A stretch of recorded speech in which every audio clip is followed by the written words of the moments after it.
През 2004 графенът бе изолиран от Андрей Костя в Манчестър, използвайки шотландския метод с лента. Графитът не е графен, докато не бъде изолиран от заобикалящата го среда. Идва под формата на камък, който е мръсен, но ние знаем, че е скала. След като веднъж сте го отлющили, вече не се отнасяте към него като към скала. Това не е висока технология, но води към наистина високи технологии. Използваме късче скала за проучване и вникване. Това определено е сътворено от човека. Графенът е доста уникален с тези два триизмерни материала и няма нищо друго подобно в природата. Случайността определено изигра голяма роля в първоначалното откритие.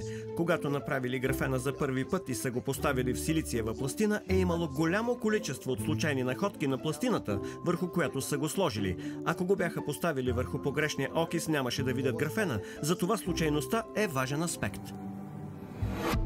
Учените по материалознание са като детективи. Трябва да разберат какво кара материала да се държи по този начин. Затова се опитваме да видим какво става, когато прибавим малка частица различен елемент и да разберем как се променят физичните свойства и силата или колко крехък е материалът. Графенът е специален, защото притежава уникални свойства и тези свойства са заради малките му размери.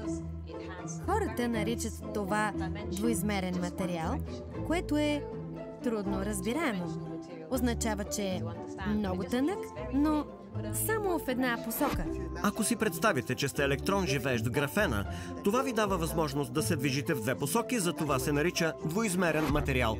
Графенът е много тънък в една посока, което означава, че поведението му е като на единична молекула. Една молекула, която е цялата му повърхност. Но в другите две посоки е сравнително голям. Опитвам се да използвам графенови електроди за измерване на ток чрез единични молекули.